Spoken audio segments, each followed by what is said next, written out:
ভালো আছেন? I love you. তোর কি মাথা ঠিক আছে? তুই কাকে কি বলছিস জানিস? এটা পাবলিক প্লেস বলে তুই বেঁচে গেলি। এর জন্যই তো সাহস পেলাম। তবে আপনি কিন্তু সেই দেখতে। তোকে না, তোমাকে না সেই লাগছে। বিশুদ্ধ যেতে হয় না, এটা পাবলিক প্লেস। তার তো আবার সামনে ভোট। এবার ভোটটা আমাকেই দেবেন। তোমাকে তো মন প্রাণ সবই দিয়েছি সোনা। ভোট তো ছোট জিনিস। দাঁড়ান ম্যাডাম, একটা ছবি তুলে নি। ম্যাডামের সাথে একটা ছবি তুলে দে। ম্যাডাম, হাতটা কাঁধে রাখুন। যা বলছে তাই করেন, এটা ছবি তো। তোকে আমি দেখে নেব। আব্বু বারবার নিষেধ করেছিল অচেনা মানুষের সাথে বেশি মিশো না। কি মরতে যে তোর সাথে বন্ধুত্ব করতে গেলাম। বেশি বকিস নি তো। তুই গ্রামে বেড়াতে এসে বেড়াবি, এইসব ঝামেলার মধ্যে ঢুকছিস কেন? একটু শান্ত হন। কি করে শান্ত হবো? ওর এত বড় সাহস, ও আমাকে আই লাভ ইউ বলে।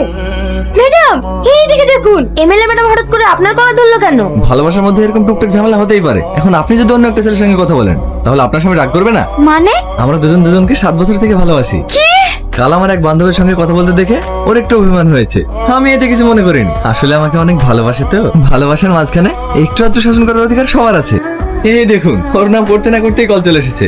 তোমার ব্যাপারেই কথা বলছিলাম। সরি সোনা, আমি আর কারোর সঙ্গে কথা বলবো না। তোমার ভোট বেরোলেই আমরা দার্জিলিং ঘুরতে যাব। আমি ওকে কখন কল করলাম? আপনারা দেখতেই পাচ্ছেন, এত বড় এমএলএ হয়েও একটা সাধারণ ছেলেকে 7 বছর ধরে ভালোবেসে যাচ্ছেন। নিস্তুহী না। চলো না ভাই, এমএলএ ম্যাডাম তোমাকে ডেকে পাঠিয়েছে। সেটা আগে বলবি তো। তোরা খেল, আমি তোর ভাবির সঙ্গে একটু দেখা করে আসি। চল।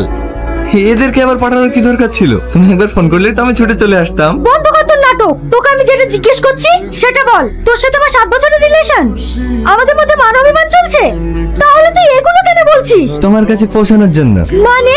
কারো স্বপ্ন থেকে ইঞ্জিনিয়ার হব, ডাক্তার হব, উকিল হব, কিন্তু আমার ছোট থেকেই স্বপ্ন তোমার মতো সুন্দর এক এমএলএর হাজবেন্ড হব। খুব সুন্দর। ইলিশ মাছ দিয়ে ভাত খেয়েছো না? তুমি কিন্তু খুব বেশি বেশি করছো। জানো এর পরিণতি কি হতে পারে? যেদিন আমাদের দুজনের বিয়ে হবে না, সর্বপ্রথম তোকে কাজছাড়া করবো। কিন্তু আমার ধৈর্যের বাঁধ ভেঙে ফেলছিস। শান্ত হতো। দেখি মোবাইলটা, নাম্বারটা সেভ করে দিলাম। যখন মন চাইবে কল করো। টাটা। ঠিক আমার আর সহ্য হচ্ছে না। তুমি তাড়াতাড়ি গাড়িকে ফোন করো। এই বিষয়টা কি স্যারকে জানানো ঠিক হবে? তোমাকে ফোন করতে বললাম না? হ্যালো, আমি আসছি। আজকের বিশেষ খবর, হোম মিনিস্টার স্বয়ং দিল্লি থেকে নবাবগঞ্জে আসছে। তিনি যে কি কারণে আসছেন সেটাই আমরা তার মুখ থেকে সরাসরি জেনে নিই। স্যার, আপনি যে এতদিন পর হঠাৎ করে নবাবগঞ্জে ফিরছেন, তার বিশেষ কারণটা জানতে পারি? আমার সেখানে কিছু কাজ আছে, তার জন্যই আমি ওখানে যাচ্ছি। স্যার, আমরা শুনলাম আপনার মেয়ে একটা ছেলেকে ভালোবাসে, এটা কি সত্য? দেখুন, এই বিষয়ে আমি কিছু বলতে চাই না। Sir plan success. দেখ আগুন, তুই এখানে কিছুদিনের জন্য ঘুরতে এসেছিস, তুই এইসব কেন করছিস বলতো? সময় হোক, সব জানতে পারবো।